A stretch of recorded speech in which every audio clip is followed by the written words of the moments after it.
you started this conversation with Marks Re. Marks Re is a reinsurance brokerage based in Munich. It's got a very international client base. Its client base is around the Mediterranean, but also in Latin America. It focuses mainly on large infrastructure projects, undersea cable laying, wind farm construction and operation in Latin America, and so on.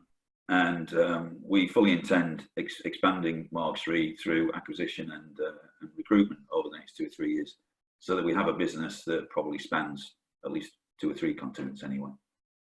That's amazing. And actually, Marks Re is not a huge company, is it? It's only 5 or 6 strong, I think I read. So I've just been talking to them on a Zoom call like this. They're really easy to get hold of because there's only 5 of them right now. But there will be more. But that, obviously, just going back to what you said about entrepreneurialism, a 5 strong international business is pretty special to have developed that. And obviously you guys are looking for that level of skill set and vision, I suppose is the way I would describe it. And I'm interested in what you've said about entrepreneurialism and allowing people to get back to that, because I think there's very specific mindsets, corporate mindset, entrepreneurial mindset, and they don't always mix. And I think there's an interesting mix of that in the insurance industry, probably more heavier on the corporate than on the entrepreneurialism, from my experience. Do you have any thoughts on that? Well, I think that's largely true, mainly because an awful lot of us were trained in insurance companies where the balance sheet is the most important thing. A lot of people talk about there being an insurance sector. I don't think there is. I think there's insurance companies, the provider of product, they're balance sheet businesses. And they get up in the morning worrying about protecting the balance sheet. Whereas insurance broking distribution tends to be about people. It tends to be about hiring and retaining really good people who can sell and service to clients. So it's not a uniform sector. It's very, very different goals going on in there. Now, I think from a lot of people in the sector were trained in insurance companies. Very few people were trained solely as insurance brokers. So a lot of the training comes from those big corporates and that big corporate mindset. And that's why I think sometimes the insurance sector can look a bit dull, because sometimes it is a bit dull.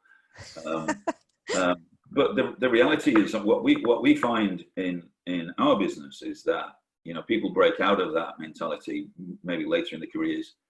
They do the training with an insurance company, they go into broking or distribution at some point in their career, and then the entrepreneurialism can come through. Most of the people that I work with have worked for an insurance company at some point in the past, and the training was excellent, and they got all the right skills.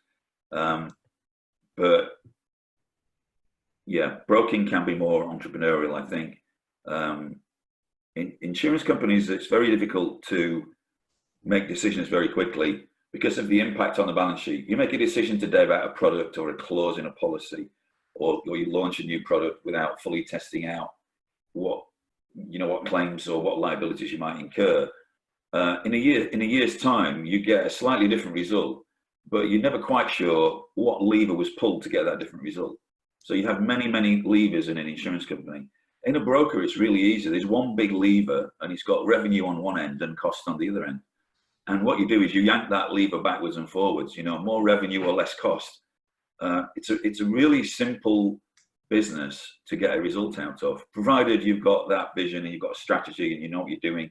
You've got good people, because I'm saying simple in terms of the levers you need to pull. It's not necessarily simple to manage because people are difficult to manage. But in terms of the levers that you need to pull, it's really straightforward. Whereas in an insurance company, it's very complicated trying to make small changes to make sure that you don't then affect your balance sheet in a year or two's time. Yeah. One of the things I love about the insurance broking sector is the immediacy. This month, even today, we can do something that will improve our result. In an insurance company, it's not so easy to do that. But it's that immediacy which I think has given me an enormous buzz about what we're doing. We literally can change our result today if we choose to do it. Through your career, have you done training, or like, you know, you've gone out and sourced, I want to learn how to read a balance sheet properly, I want to really understand people management, I want to, you know, whatever the levers are within a business perspective, do you actually believe in it? Do you do it? How have you got to where you've got? Well, actually, I started in a small insurance company office in Sheffield straight from school in 1978. And I consider myself very, very lucky because I worked for an organization that trained me, that sponsored me. I had a number of sponsors throughout my career that really pushed me quite hard. They pushed me sometimes outside the UK, pushed me into jobs that I was a little bit uncomfortable about doing at the time. I moved homes, I think, 11 times during that period. And all of those experiences end up making you.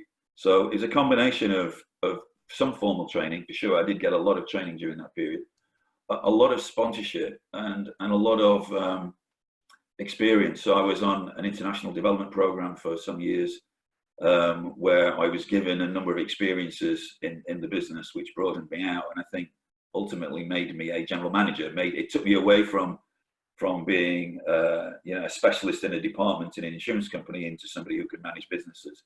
And through that period, then you learn, how I'm not an accountant, but you learn through those experiences how to read a balance sheet, or how to manage people.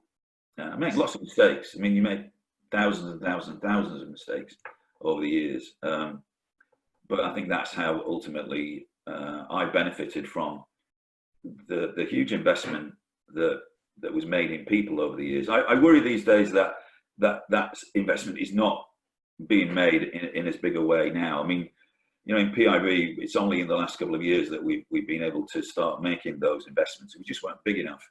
And we have a wonderful person now who's our director of learning and development, Claude Beatty, and Claude has had a massive impact on the development of training and learning and development in PIB. She's doing a terrific job.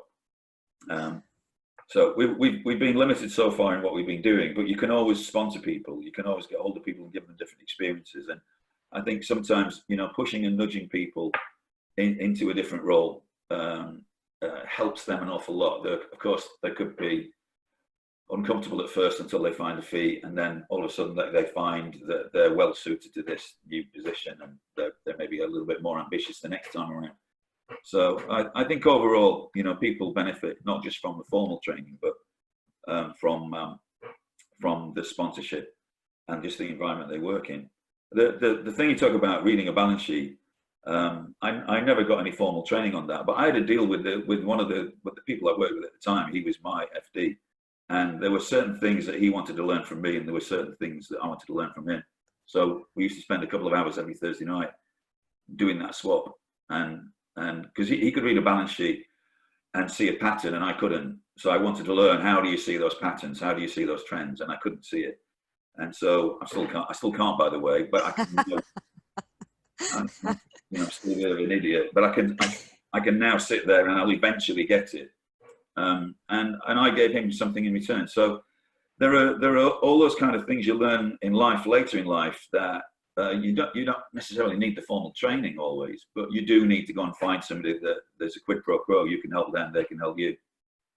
I think that's really interesting. I did a podcast with Ashwin Mistry last week, maybe it was, and he was also talking about sort of self-development, continual self-development in whichever format it comes, and that there's a certain drive that certain people have to continually develop their knowledge and expand their capabilities. And I think that's part of what makes an entrepreneur, that I'm never satisfied. I need to know more. There's always something else to go after. Do all your interviewees have the same haircut, by the way? Say that again. Do all your interviewees have the same haircut? I can think of a few that do.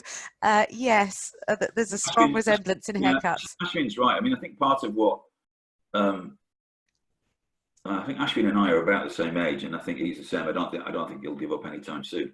I've got friends of mine who are retiring. I'm sort of at the retirement age, and I've got no intention of doing that. And I think it's because I still love every day you got something different, whether it's a different experience with people that you work with, or you meet new people, or there's a different opportunity. You know, I find it still exciting every day. I'm never bored. I think this is going to sound quite insulting, but I think people who want to retire probably just got bored. And so it's the same old, same old, same old. Whereas I've never found that yet. That I think it's different every day. There are different things to do. You know, I know we just bought Mark's Re in Germany, but you know, I've got other stuff to do at the moment around the world, and I think that's quite exciting. And I can see me doing that for at least 10 years. There's 10 years of stuff to do. I had a really, one of my first podcasts I did was with Peter Cullum, and he said something very similar. Just He'll never give while up. the drive's there, go for it. I think it's brilliant. Just on your, and I can't remember the guy's name. I've been racking my brain. It's not Elon Musk, but I thought it was. There is somebody out there who's done 1,000-year business plan. I can't remember his name, but I mean that's some hell of a drive.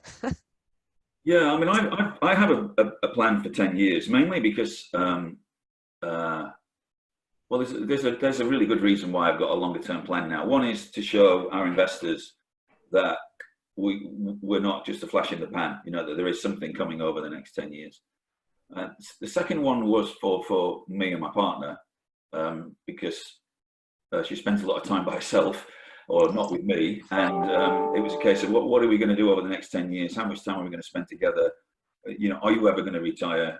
So we've worked all that out, and then also for other people in the business, particularly Ryan, who's my CFO, but you know, he's like my best buddy, and he's my partner really at work, and it was important for him to know how long he's either going to have to put up with me or can use me.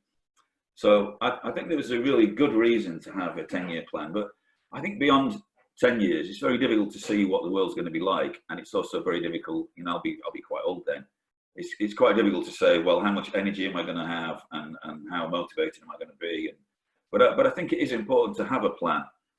You know, there's more than one dimension. It's not just about the business. It should be about, you know, your life really, and then I think, you know, unless you're prepared to share that plan with people, it's really of no use. Everybody else around you needs to know what the plan is so they can help you with it. I try really hard to teach that to my kids, because you don't get anywhere unless you know where you want to be and how you're going to get there. And it sounds so simple, but just those having that vision, and it might be that your vision, you know, there's so many different types of visions you could have about what your goals are, but to have a goal of any description and then work out how you're going to get there over a period of time is fabulous. And it's my birthday on Wednesday, and I've got 3 years till the big 40. And I've just had a conversation with my husband this morning about what the next 3 years is going to look like and how much he has to save for my 40th, and things like that. It's, you know, it's the way forward. Well, I think it's. I mean, I learned this many years ago, and I was taught this by somebody who was coaching me at the time, and I was probably a reluctant coachee. But I realized that if you have a 3-year plan and you have a strong vision of where you want to be, you know, I want to be managing director of a business like this in 3 years' time. Unless you wake up every day and act on that plan, it's not going to happen. It won't happen in 2 years and 9 months. It won't miraculously happen unless you act on it every day, you know. And for many years, and I still do it now, I have a notebook. It's not in the room with me now. I have a notebook that I write down what I'm going to try and do today, this week, this month. And it's the kind of, you know, what skills, competences, experience, and networks do you need to have to achieve your goal? It may well be that I need to speak to somebody now, today, to make something happen in 3 months' time, to buy a business in 2 years' time. You know, there's no point putting off that phone call. I need to make the phone call today to make that happen next month, and so on. So I do try and make my plans, or give them immediacy, if you like. You know, even if it's a longer term plan, what are you going to do now to make that happen? And I think that marks out success in people in a different way. I find a lot of people will have a plan, but it becomes dusty and it's in a drawer, and it's really some kind of goal rather than a proper plan, and it's unarticulated. It's just, yeah, I'd really like to be the MD of this business in 3 years' time. but I'm not really prepared to do much about it in the meantime. Maybe miraculously people will realize I'm talented and give it me when I'm ready. You know, it doesn't happen like that, does it? You have to work. You have to work at it. And people, you know, people like Peter Cullum, he's a success for a reason. You know, he never has a day where he's not thinking about how he's going to build his business. He just doesn't have a day off. I admire Peter greatly for that. You know, he's created not just one business, but you know, he's done it several times. What I know COVID period is a blink of an eye in terms of, you know, time, but its effects are probably going to be quite long lasting. How do you manage that in terms of your planning? Have you actively sat down and thought, right, I'm going to shift a bit left here and right a bit here and up and down round, or what do you? Well, I don't think it fundamentally changes anything, because I think you know, every generation brings about some kind of change in the workplace and in the work environment, whether it's the technology we use, whether it's our attitude to our careers. You know, when I first started work in 1978, you know, I worked with a lot of people who worked for the same company for 42 years or 45 years. Every week there was a party. You know, Herbert's done 45 years, and they gave him a gold watch and a cheap bottle of Plonk or whatever. That never happens now. Nobody, you know. So in the space of 40 years, that's changed completely. You know, I talk to people in their 20s now who think if they've been somewhere 3 years, it's too long. You know, they should be moving on and getting more experience. So people's attitude to careers has changed. People's attitude to work has definitely changed. I think the biggest changes here they're twofold. One is a really simple one to begin with, which is our attitude to real estate. I mean, we're working from our homes now on technology that has existed for quite a long time, but we just didn't get around to using it. So I think we'll use this technology, and our attitude to real estate will definitely change. We did a survey amongst our staff a couple of weeks ago about how they felt about coming back to work in an office, how ready they were. We now know exactly how they feel. We know how they travel to work, whether they drive or public transport, walk, cycle, whatever. So we've got a lot more information about what they do. And I think what we're going to do is go to, this is over a couple of years, we're going to go to out of town business park office hubs that will become more of a social hub than anything else. You know, people will probably work from home 2 or 3 days a week. They may be on the road seeing clients 2 or 3 days a week, and then maybe 1 day, 2 days a week, they might go to the social hub, and it will be for team meetings or to socialize with their colleagues, or, you know, to meet a client in our environment, some combination thereof. But I think the traditional working environment where we all sit in rows of desks, and, you know, I think that's going to disappear really quickly now. I think so too. Yeah, the second big thing is, I think our attitude to each other. And one of the things that's often said in the last 3 months about people in our business is that they're collaborating more, and we're puzzling over why. We thought we were quite good at collaboration with each other, but why is it suddenly enhanced because we're not seeing each other? And you know, this environment that we're working in now, the Zoom environment, I think is forcing people to work harder at collaborating and work harder at getting to know their colleagues. And, you know, you can see into my home, I see into your home. It gives another dimension to the relationship that we all have with each other. And, you know, I mentioned Ryan earlier on, my CFO. I mean, there's no point ringing him at 9 in the morning because the dog's yapping because the postman's arriving, you know. So there are all those things that have deepened the relationship that we've got with each other that I don't think you can untie. And I think we've got a more, you know, maybe a stronger emotional bond with each other than we had before. And also we've got that common experience of living through a crisis, haven't we? We've all come through this. It's not, you know, for most of us, it's not been so bad. You know, we have unfortunately had a member of our team pass on as a consequence of COVID. Sorry to hear that. That was a pretty awful thing for their family and for their immediate team. But for most of us, it's just been an annoyance. So you have to look for the positives. And I actually think we've deepened relationships as a consequence. What do you think about the economical fallout of COVID and whether that will have any impact on, you know, long-term business, SMEs, etc.? Well, it's bound to have an economic effect. If you take away 3 months' revenue from businesses with low margins, then there's only two things they can do. They either borrow or they go out of business. So there's going to be an economic effect.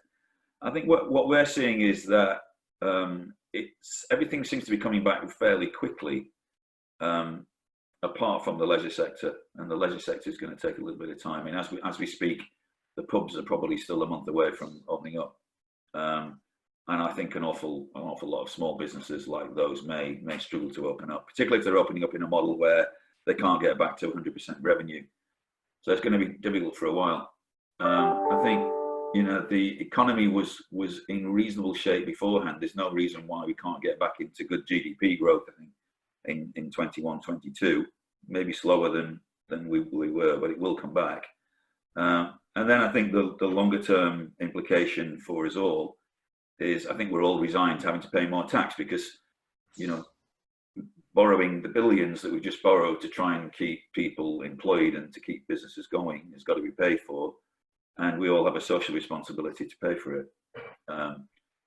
As much as I say, I say that, some of my friends will laugh because I'm not famous for enjoying paying tax, but the reality is we're going to have to pay, and that's going to be multi-generational. We're going to be paying for this crisis for generations.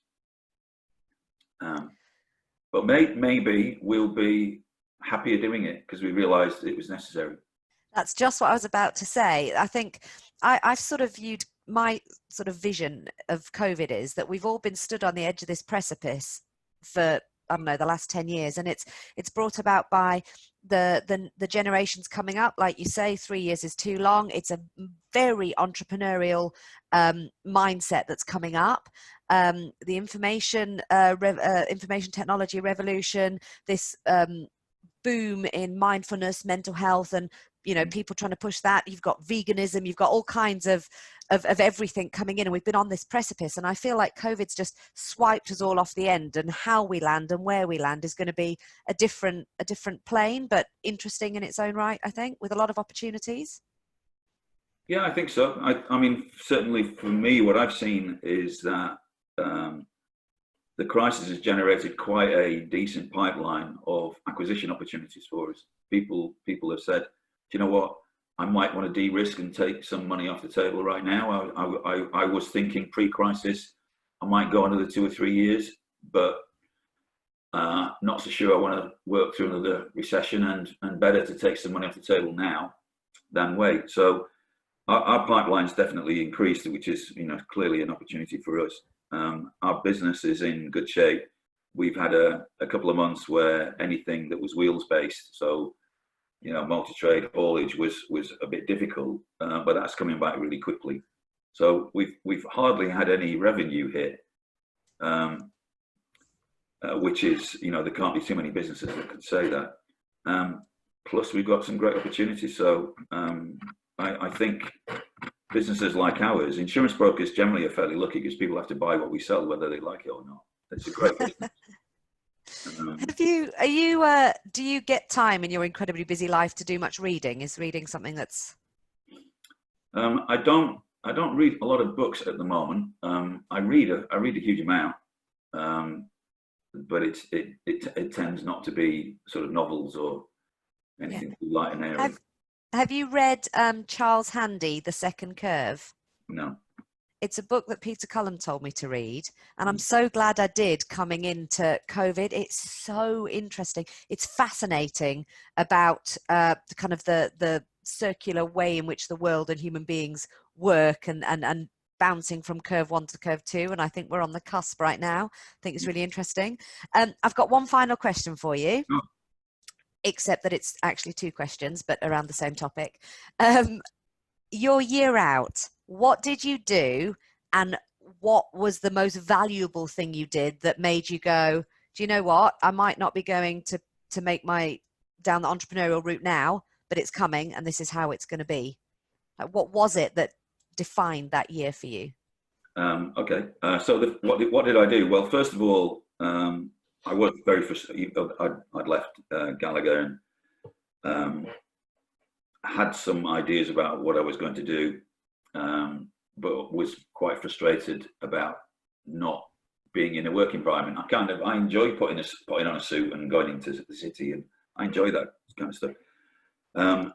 So the first few weeks, I think I painted the barn. That took a few weeks, and we then decided to take a long break away from the UK. So we went, Karen, my wife, we went down to Latin America for 3 months, and we travelled around Latin America, because you aren't going to get many opportunities in life to do that. You know, most people will take 2 weeks off. 3 weeks is a real stretch, but to go somewhere for 3 months, and you know, we had quite a plan about what we were going to do while we were there, but that was pretty good. And then the rest of the time really was preparation for this business, although I didn't always know it was going to be PIB. So I worked as an advisor with a couple of private equity businesses. I worked on a couple of acquisition opportunities in those businesses, and then gradually the plan began to emerge. Chris Giles, who's my good friend, and I'd worked with Chris before. Chris was very helpful in that, and then we both jointly invested in PIB. So that was a big moment for us. Yeah. So a lot of the time was just spent either having a long break, which is good, because if you travel somewhere else for 3 months, you don't really think about the irritations at home, and then the rest of it was just planning and preparing for this and getting ready for it. I think that's amazing. Travel's my driver. So I want to travel more. I traveled a lot in my teens and 20s, and then life took over and kids came and mortgages and businesses. And I'm hoping to get to the 50s and do a lot of traveling. That's my plan. Yeah, I've been lucky or unlucky depending on your perspective, because I think in my life I've had something like 21 months of garden leave. So we have, and it's all happened in the last 10 years. So we have been able to take long breaks and go to India and Africa and Latin America and stuff like that. We've been very lucky. Amazing. Absolutely amazing. Well, on that note, I really appreciate your time. I think it's been quite a lot of fun interviewing you, and I've made some notes of things that I need to go away and think about now. So much appreciated. Yeah. Thanks for your time. And we should talk about training and development separately. Yeah, absolutely. Absolutely.